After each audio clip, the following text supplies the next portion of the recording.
మీ వ్యాపార ప్రకటనల కోసం ఈ నంబర్ను సంప్రదించండి. Hi viewers, welcome to our channel.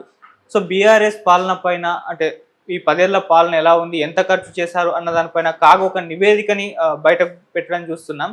అయితే ఈ నివేదిక చూసి చాలా మంది ఆశ్చర్యపోతున్నారు. సో ఇంత సొమ్ము ఖర్చయిందా అన్న విమర్శలు అయితే కొంతమంది అయితే విమర్శలు చేయడం అయితే చూస్తున్నాం. నిజంగా నివేదికలో ఏమైంది, అంత ఖర్చయిందా? సో ఈ అంశం మీద డిస్కస్ చేయడానికి ప్రజెంట్ మనతో పాటు సీనియర్ జర్నలిస్ట్ జయదేవ్ గారు ఉన్నారు. వారితో డిస్కస్ చేద్దాం. సార్ నమస్కారం. సార్ నమస్తే.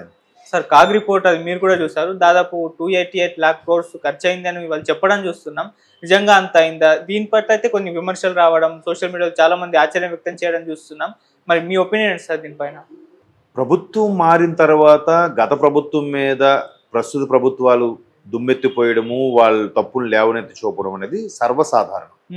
అయితే CAG controller and audit general కదా, అటువంటి నివేదికలు ఇచ్చినా కూడా వాస్తవాలు అవి ఇచ్చినా కూడా నా బాధ ఎక్కడంటే పోనీ జరుగుతున్నాయి దారుణాలు, ఎవరు చెల్లించట్లేదబ్బా. ఒకప్పుడు విజిలెన్స్ వాళ్ళు ఇంటెలిజెన్స్ వచ్చారంటేనే భయపడేవారు. ఇప్పుడు కాగ్ నివేదిక వస్తుందంటే ఒక్కొక్కడికి నోట్ ఒకటి కొట్టుకునేది గుండె కదా. ఇప్పుడు అది వచ్చినా వాళ్ళంతా అన్ని తప్పులు తడకలు ఇస్తారు. వాళ్ళది ఏముందిలే, మా అయితే కేసు వేస్తే మళ్ళీ బెయిల్ ఉంటుంది, లేదంటే సెంటర్లో కాల్ పట్టుకుంటూ బయటకు వచ్చేస్తాం అనే టైప్లో అయిపోతుంది. జడ్జిలు కూడా మేనేజ్ చేస్తున్నారని ఒక టాక్ ఉంది. అది గాసిప్పా వాస్తవమో తెలియదు, కానీ అంత దారుణంగా ఉంది పరిస్థితి.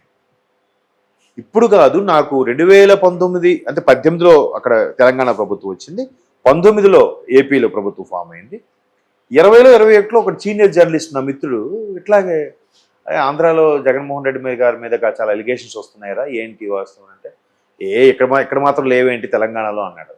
తెలంగాణలో బాగానే ఉంది, ఊరికో కాళేశ్వరం 50,000 కోట్ల రూపాయల దానికి అంత అయిందా. ఆయన కొన్ని ఎగ్జాంపుల్స్ చెప్పాడు.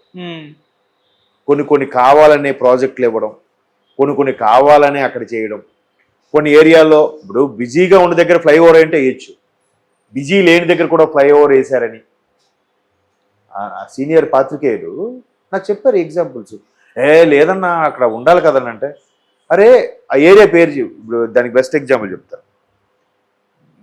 ఎక్కడంటే ఎల్బీ నగర్ దగ్గర ఫ్లైఓవర్ అండర్ పాస్ అన్నీ అవసరం.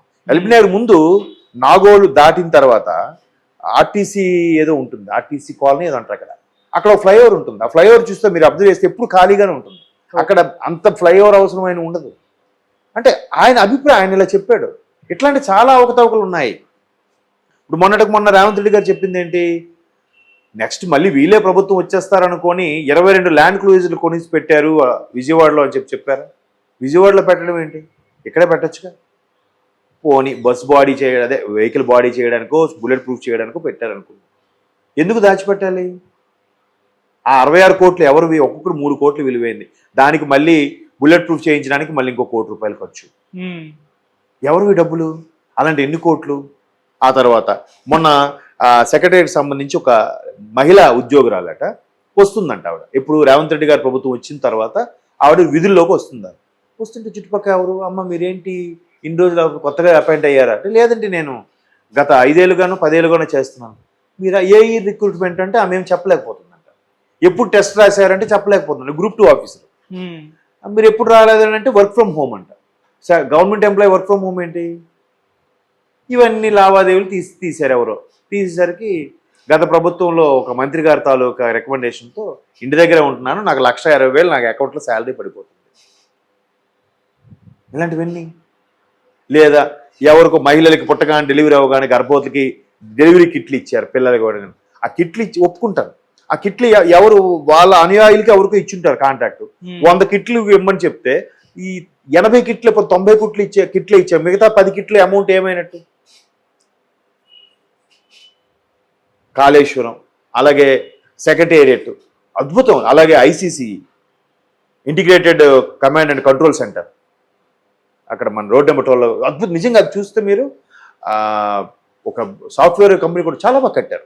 బట్ అవి కూడా దాని మీద కొన్ని ఆరోపణలు ఏంటంటే, వాళ్ళకి చెందిన వ్యక్తులకి కాంట్రాక్ట్లు ఇచ్చి వాళ్ళు ప్రతి దగ్గర కమిషన్ తీసుకున్నారని కూడా కొన్ని ఆరోపణలు ఉన్నాయి. ప్రాజెక్టులు ఇప్పించారు అన్నట్టుగా కూడా ఆరోపణలు ఉన్నాయి. సో ఇవన్నీ కలిపి వెరసి 288 లక్షల కోట్లంట. చూడండి ఒక్కసారి ఊహించుకోండి. అవును. 288 లక్షల కోట్లు.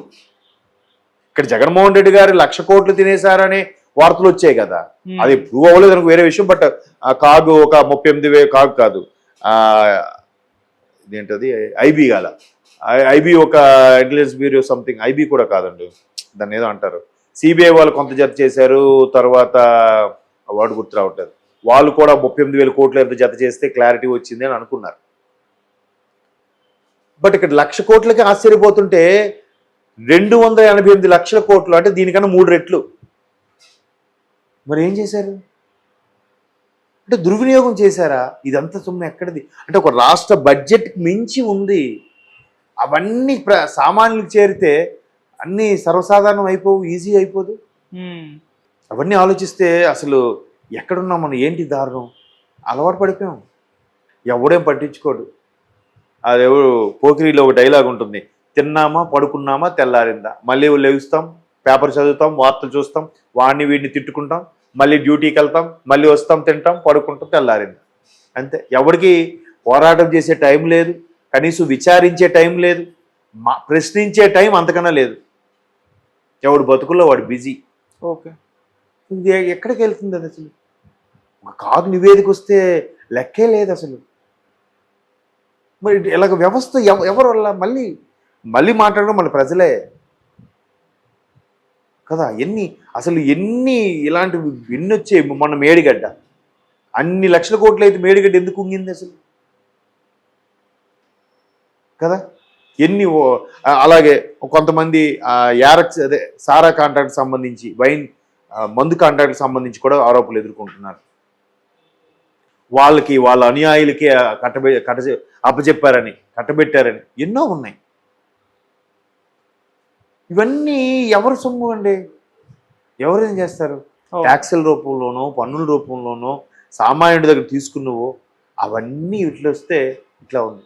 బట్ వాళ్ళు ఏమంటున్నారు, నువ్వు కూడా డబ్బులు తీసుకోకుండా ఓటేసే రోజు ఇవన్నీ కాళ్ళ పట్టుకుని అడగచ్చు. నువ్వు తీసుకోవట్లేదే, నువ్వు ఓటు వేయట్లేదే, ఫ్రీగా వేస్తున్నావు ఓటు లేదు.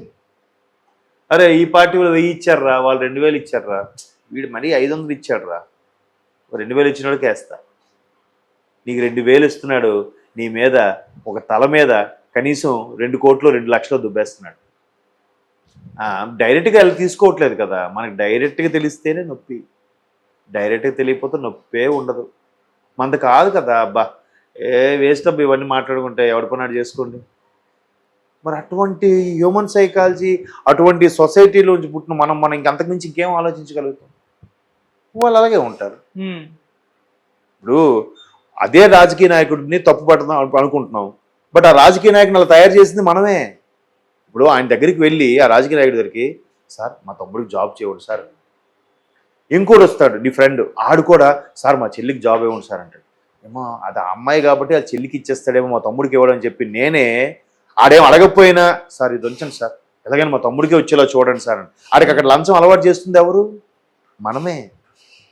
అలాగ అలవాటు పడినోడు ఇంక ఈరోజు ఈ 1,00,000తో స్టార్ట్ అయినోడు రేపు ఇంకా తిమింగలంగా మారుతాడు.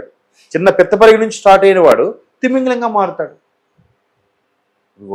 చాలా మంది అవినీతి పేపర్లో అంటున్నారు అధికారులు మనలో ఒకడేగా. ఆ అధికారులు వెనకున్నది కూడా ఎవరు? రాజకీయ నాయకులేగా. ఆ రాజకీయ నాయకులు కూడా మనలో ఒకడేగా. అవును. ఎక్కడికి వెళ్తుంది అసలు? సో ఇవన్నీ ఆలోచిస్తే బుర్ర పిచ్చి అయిపోతుంది, అర్థం కాదు. కాబట్టి అదంతే, దాని గురించి మనం డిస్కస్ చేయలేం, మాట్లాడాలి. కాకపోతే ఇట్లా మరీ ఎంత ఓపెన్గా దొరికిపోయేలాగా తినేయడం అనేది మరి అన్నీ తెగించేసారు. ఫీలింగ్స్ ఏమి ఉండవు, ఏం కాదులే, చట్టాలు కూడా అలాగే ఉన్నాయిలే అని ఫీలింగో లేకపోతే ఏంటో. Okay sir, thank you so much sir. Thank you.